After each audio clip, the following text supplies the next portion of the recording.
يسعك الفضاء الرحيم الفسيح فبالله كم السلام علیکم، میرا نام عبدالرحیم ہے۔ میں مختلف احادیث کی کتابوں سے مختلف ٹاپکس پہ ویڈیوز بنا رہا ہوں۔ تو امام ابو یعلا موصلی کی جو مجموعہ حدیثوں سے کچھ حدیثیں ہیں۔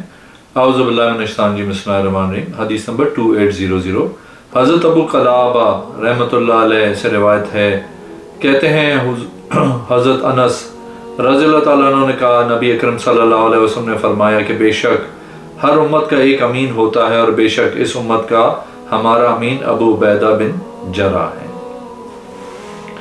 ایک اور حدیث ہے 2803، حضرت انس بن مالک رضی اللہ تعالیٰ عنہ سے مروی ہے کہ بے شک نبی اکرم صلی اللہ علیہ وسلم نے ظہر مدینہ شریف میں 4 رکعتیں پڑھیں اور عصر ذوالحیہ کے مقام پہ 2 رکعتیں پڑھیں۔ ایک اور حدیث ہے 2804، حضرت انس بن مالک رضی اللہ تعالیٰ عنہ سے روایت ہے کہ بے شک نبی اکرم صلی اللہ علیہ وسلم نے ظہر مدینہ میں 4 رکعتیں پڑھی اور ذوالحیہ پر 2 رکعتیں پڑھی۔ ایک اور حدیث ہے 2805، حضرت انس بن مالک رضی اللہ تعالیٰ عنہ سے مروی ہے، بے شک رسول اللہ صلی اللہ علیہ وسلم نے فرمایا، 3 چیزیں جس میں ہوں اس نے ایمان کی حلاوت کو پا لیا، ایک اللہ اور اس کے رسول کو جمی ما سوا ہما، ان دونوں کے علاوہ باقی سب سے زیادہ محبت کرے۔ 2 آدمی کسی سے بھی محبت کرے تو صرف اللہ کے لیے۔ تیسرا آدمی کفر میں لوٹنا اس طرح ناگوار کرے جس طرح اس کو ناپسند سمجھتا ہو کہ اس کو آگ میں ڈالا جائے، آگ کو بھڑکا کر۔ ایک اور حدیث ہے 2806، حضرت انس بن مالک رضی اللہ تعالیٰ عنہ سے روایت ہے، کہتے ہیں میں ابو طلحہ رضی اللہ تعالیٰ عنہ کے پیچھے سواری پہ بیٹھا ہوا تھا جبکہ سارے لوگ حج و عمرہ کا تلبیہ بلند آواز سے پڑھ رہے تھے۔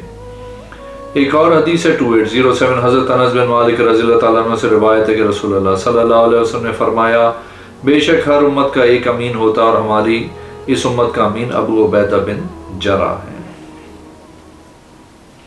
ایک اور حدیث ہے 2808، حضرت ابو قلابہ رحمۃ اللہ علیہ سے مروی ہے، کہتے ہیں کہ مجھے انس بن مالک رضی اللہ تعالیٰ عنہ نے حدیث بیان کی کہ بے شک عقل کے 8 لوگوں کا ایک گروہ نبی اکرم صلی اللہ علیہ وسلم کی بارگاہ میں حاضر ہوا اور آپ صلی اللہ علیہ وسلم کے ہاتھ پہ اسلام پہ بیعت کی۔ ان کو زمین کی آب و ہوا موافق نہ آئی، ان کے جسم بیمار پڑ گئے۔ انہوں نے اس بات کی نبی کریم صلی اللہ علیہ وسلم کی بارگاہ میں شکایت کی تو آپ صلی اللہ علیہ وسلم نے فرمایا، کیا تم ہمارے چراغوں کے ساتھ بیت المال کے اونٹوں میں نہیں نکلتے کہ تم اونٹوں کا پیشاب اور دودھ لو اور ٹھیک ہو جاؤ؟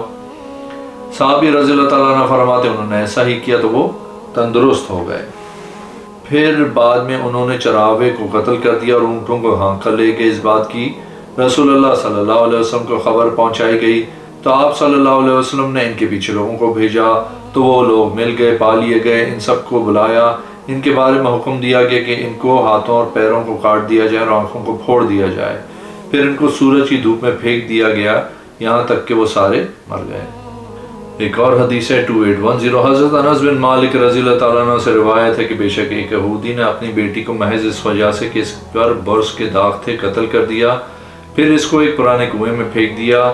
اس نے اس کا سر پتھروں سے کچلا بھی تھا تو نبی کریم صلی اللہ علیہ وسلم کی بارگاہ میں لایا گیا تو آپ صلی اللہ علیہ وسلم نے حکم دیا اس کو رجم کر دیا جائے تو اس کو رجم کر دیا گیا۔ ایک اور حدیث ہے 2811، حضرت انس رضی اللہ تعالیٰ عنہ سے روایت ہے رسول اللہ صلی اللہ علیہ وسلم نے اہل بیت انصار کو بخار اور نظر بد کے دم کی اجازت عطا فرمائی۔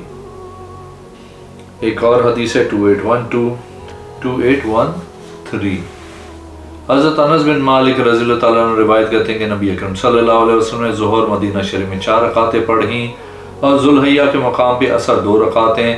پھر آپ صلی اللہ علیہ وسلم نے رات گزاری حتیٰ کہ صبح ہو گئی۔ پھر جب آپ صلی اللہ علیہ وسلم نے صبح کی نماز ادا فرمائی تو اپنی سواری پہ سوار ہوئے۔ جب آپ صلی اللہ علیہ وسلم کی سواری مبارک تیز ہو گئی تو آپ صلی اللہ علیہ وسلم نے تسبیح و تکبیر کہی حتیٰ کہ وہ سواری بیدا کے مقام پہ جا کے ٹھہر گئی۔ پھر آپ صلی اللہ علیہ وسلم نے حج اور عمرے کو جمع فرمایا۔ پھر جب ہم مکہ آئے تو صحابہ کرام کو رسول اللہ صلی اللہ علیہ وسلم نے حکم دیا کہ احرام کھول دیں۔ پھر 8ویں ذوالحجہ کے دن انہوں نے حج کا احرام باندھا اور نبی کریم صلی اللہ علیہ وسلم نے اپنے دستے نبوت مبارک سے کھڑے ہو کر ہی 7 اونٹ نہر کیے، ذبح کیے، اور نبی کریم صلی اللہ علیہ وسلم نے خود 2 موٹے تازے سینگوں والے مینڈے قربان کیے تھے۔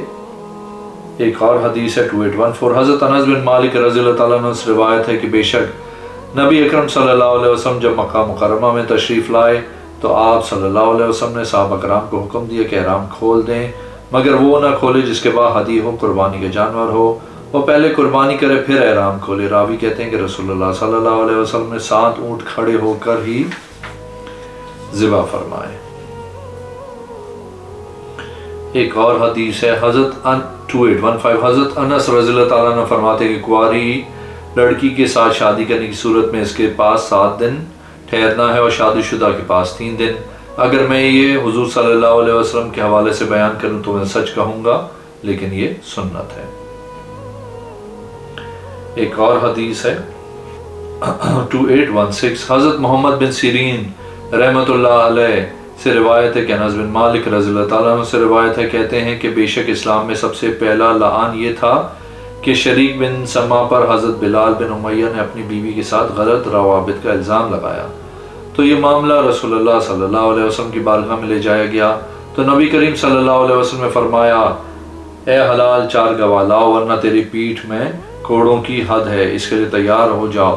انہوں نے عرض کی یا رسول اللہ صلی اللہ علیہ وسلم، بے شک اللہ جانتا ہے کہ میں سچا ہوں، اور اللہ تبارک تعالیٰ ضرور وہ حکم بھی نازل فرما دے گا جو میری پشت کو کوڑوں سے بری کر دے گی۔ تو اللہ تعالیٰ نے لعان کی آیت نازل فرمائی، وہ لوگ جو اپنی بیویوں پہ عیب لگائیں اور ان کے پاس اپنے بیان کے سوا کوئی اور گواہ نہ ہو، الی آخر آیا، سورہ توبہ نمبر 6۔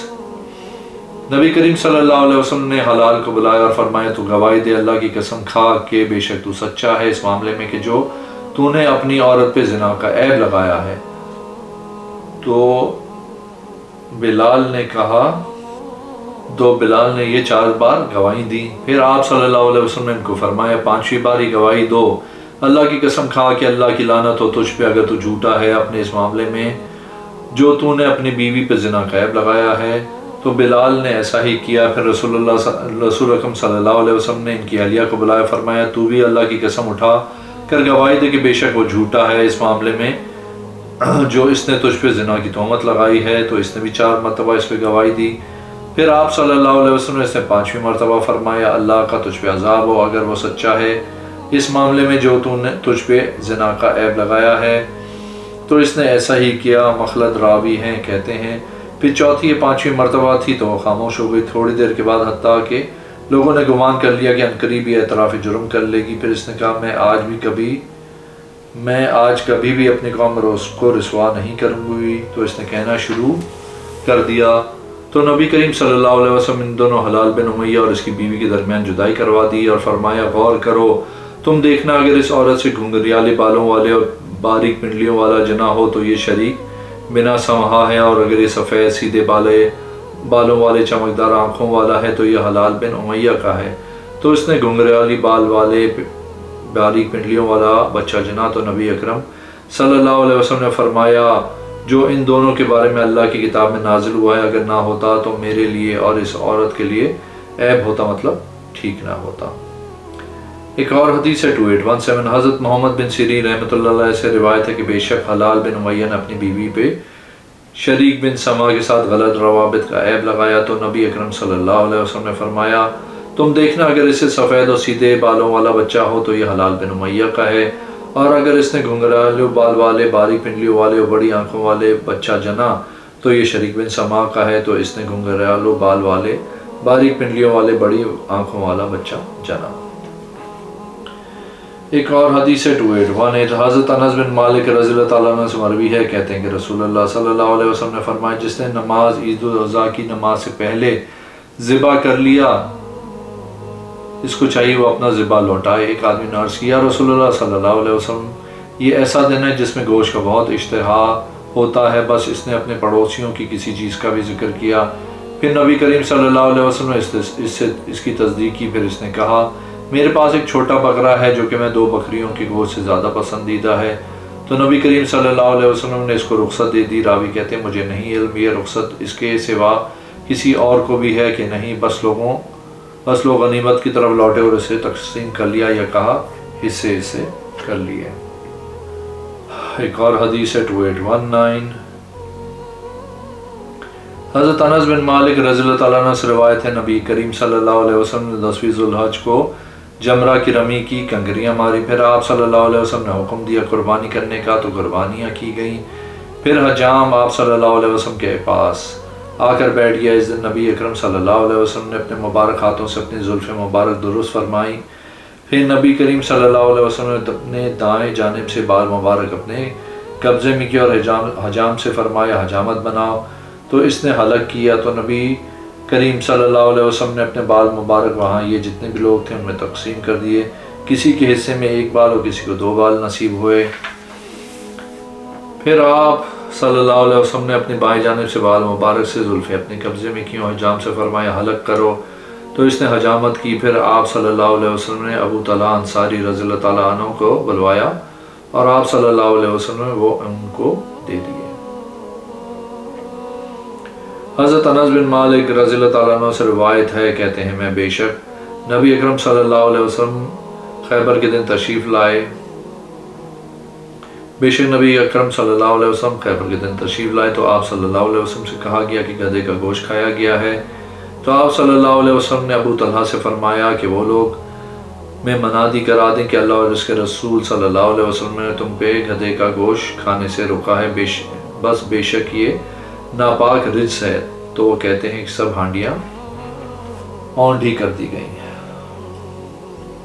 ایک اور حدیث ہے 2821، حضرت محمد بن سیرین رحمۃ اللہ علیہ سے روایت کہتے ہیں ہم نے حضرت انس بن مالک رضی اللہ تعالیٰ عنہ سے پوچھا کیا رسول اللہ صلی اللہ علیہ وسلم نے خضاب لگایا تھا، تو انہوں نے کہا کہ نبی کریم صلی اللہ علیہ وسلم نے کبھی بھی خضاب نہیں لگایا۔ آپ صلی اللہ علیہ وسلم کی داڑھی ریش مبارک میں چند موئے مبارک بال مبارک سفید تھے۔ وہ کہتے ہیں میں نے عرض کی کہ کیا ابو بکر رضی اللہ تعالیٰ عنہ خضاب لگاتے تھے یعنی اپنی بالوں کو رنگتے تھے، تو آپ رضی اللہ تعالیٰ نے فرمایا جی ہاں وہ مہندی اور زرد رنگ کا وسمہ تھا۔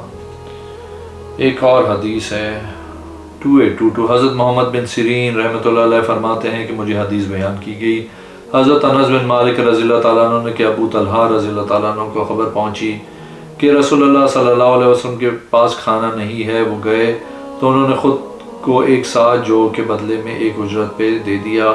اس دن انہوں نے اس کے بدلے میں کام کیا، پھر وہ ساعت جو لے کر آئے اور فرمایا اپنی اہلیہ سے اس کی روٹی پکا، اور ساتھ میں فرمایا کہ یہ جو ہے لیکن تو اس کا حلوہ پکا، تو انہوں نے اس کا حلوہ بنایا۔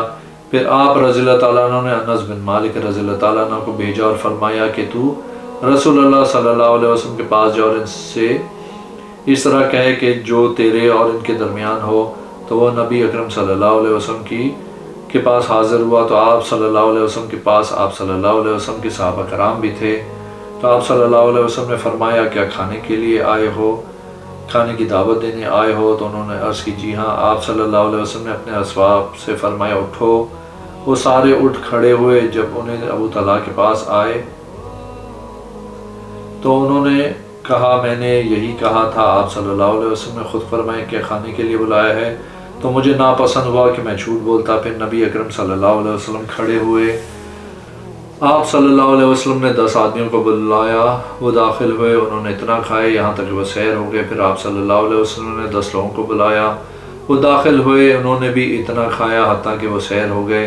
پھر آپ صلی اللہ علیہ وسلم 10 لوگوں کو بلایا، انہوں نے بھی اتنا کھایا کہ وہ سیر ہو گئے۔ پھر آپ صلی اللہ علیہ وسلم نے ان کے گھر والوں کے لیے بھی اس پورا کھانا باقی رکھ دیا جس سے وہ بھی سیر ہو گئے۔ اگر آپ نے میرے چینل کو اب تک سبسکرائب نہیں کیا تو پلیز کیجیے، اس ویڈیو کو لائک کیجیے۔ اگلے میں انشاءاللہ حاضر ہوں گا۔ اللہ حافظ۔